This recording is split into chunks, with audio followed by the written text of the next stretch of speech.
عروسة وبتجهزي، بتنقلي لبيت جديد وبتجددي بيتك، بتفكري تشتري أجهزة كهربائية وحاجات تساعدك في المطبخ وفي البيت وتسهل عليكي شغل البيت، تعالوا بينا أخوكوا جولة في بيتك عامل خصومات لحد 70%. يا جماعة لحد 70%. وعندهم كمان أنظمة كتير حلوة قوي قوي قوي للتقسيط، وكمان ده عندهم عروض تقسيط بدون فوائد وبدون مقدم، كل ده في بيتك. تعالوا بقى نروح كده ونشوف. انا صراحة بيني وبينكم كنت بفكر اجدد البوتاجاز بتاعي لانه بعافية الايام دي وخلاص صراحة اتهلك، بقالي فترة كتير متجوزة وبعمل عليه حاجات وشغل، هو صراحة اتعامل واشتغل معايا كتير قوي. قلت بس لو اول ما لقيت ان بيتك منزل اعلان خصومات لحد 70%، ما ترددتش، جريت على طول وقلت عشان انتوا حبايبي واخواتي اعمل لكم جولة كمان وافرجكم على الاسعار، عشان اللي بيجهز اللي بيفكر يجدد في بيته يبقى خد فكرة هو كمان.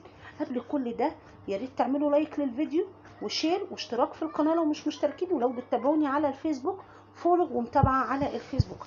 كمان يا جماعة بيتك في الابليكيشن بتاعه، تمام، حملوا ابليكيشن بيتك، في عروض روعة قوي قوي قوي وفي حاجات بتنزل عرض اليوم، عرض اليوم ده روعة، وبينزلوا عروض في الابليكيشن تمام للاونلاين غير اللي بتبقى في الفروع. وكمان على الاونلاين في الابليكيشن بتلاقوا كوليكشن كتير قوي قوي قوي قوي مش متوفر في كل الفروع، لان بيتك في بعض فروع عندهم مساحتها صغيره.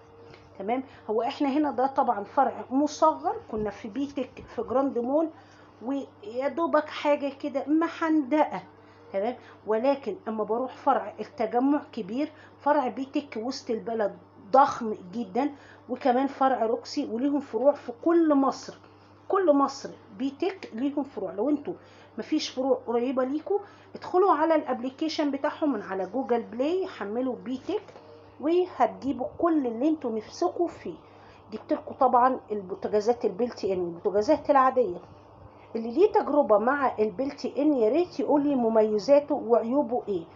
انا عن نفسي مفضله البوتاجاز ابو فرن العادي، تمام، بيستحمل وبياخد ويدي معايا كده، بس كتير بيقولوا لي البلت ان والفرن البلت ان لوحده شكلهم حلو وكمان استخداماتهم حلوه، قولوا لي كده ايه. كمان رحت اشتري بقى ديب فريزر، اتصدمت من اسعار الديب فريزر. انا لما كنت هتجوز اعترضت ان انا اجيبه عشان الميزانيات، فقلت امشي حالي دلوقتي بتلاجة وهتأدي الغرض، ولكن اتصدمت صراحة بيني وبينكم. بس اكتشفت ان هو في الوقت الحالي ده لا، حلو حلو، اسعارهم حلوة، كمان لما تشتروا تقسيط حلو قوي قوي قوي.